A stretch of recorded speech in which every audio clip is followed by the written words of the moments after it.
Cuarta tesis tomista. La noción de ente se aplica a Dios y a las criaturas, no de manera unívoca ni tampoco puramente equívoca, sino más bien analógica, con analogía de atribución y de proporcionalidad. Esta cuarta tesis nos indica que este concepto, el ente, es decir, la realidad, lo que es, se aplica de manera en parte igual y en parte distinta a Dios y a las criaturas. Es decir, cuando hablamos de ser en Dios y en las criaturas, no estamos diciendo algo que es absolutamente diferente, ni tampoco estamos diciendo algo absolutamente igual, sino análogo, semejante. Por otro lado, existen los términos unívocos, que son aquellos que se aplican de manera completamente idéntica a distintos individuos. Por ejemplo, hombre o humano se aplica igual a un individuo que está en África, a un hombre en América, en Europa, en Asia. Todos son idénticamente, unívocamente hombres.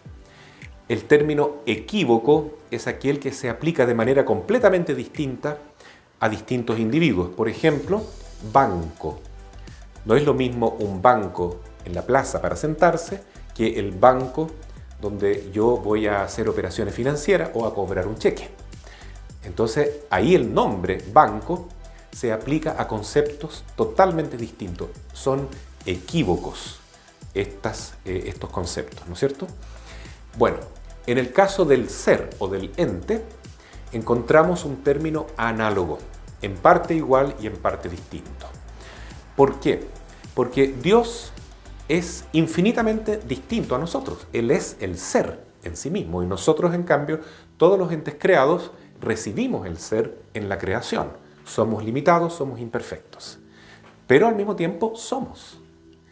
Nuestro ser no es una ilusión, no es falso, es una verdadera realidad, creada, participante del ser de Dios, pero no idéntica al ser de Dios. Entonces, el ser se aplica en parte igual y en parte distinto a Dios y a las criaturas. Pero la tesis nos habla que hay dos tipos de analogía. Está la de atribución y la de proporcionalidad.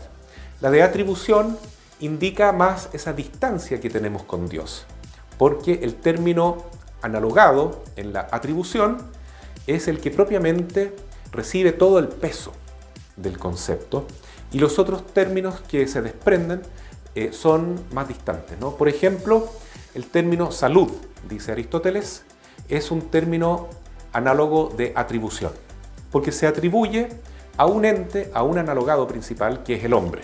Es el hombre el que tiene salud. En cambio, cuando se le ve una cara saludable con un color bueno, se dice que el color está sano, no porque el color de la cara sea sano en sí mismo, sino porque es un indicio de que la persona está sana. O si decimos, este alimento es sano. No es que el alimento en sí mismo sea sano, propiamente tal, pero ese alimento será causa de la salud que hay en la persona que ingiere ese alimento. Entonces, en la analogía de atribución propia, solamente el analogado principal recibe en todo su peso ontológico lo que quiere decir ese término. Claro que en Dios hay analogía de atribución, porque el ser solamente se dice propiamente de Dios, solo Dios es el ser. Pero también las criaturas somos ser, de un modo infinitamente distinto. La analogía de proporcionalidad corrige un poco esta distancia tan grande entre las criaturas y el Creador, atenuando esto y manifestando más la semejanza que tenemos con Dios. Es decir, tenemos un grado de proporción distinta con Dios, pero no tan distinta, porque somos de verdad. Así como Dios es, las criaturas también son, pero en grado de perfección muy, muy distinta.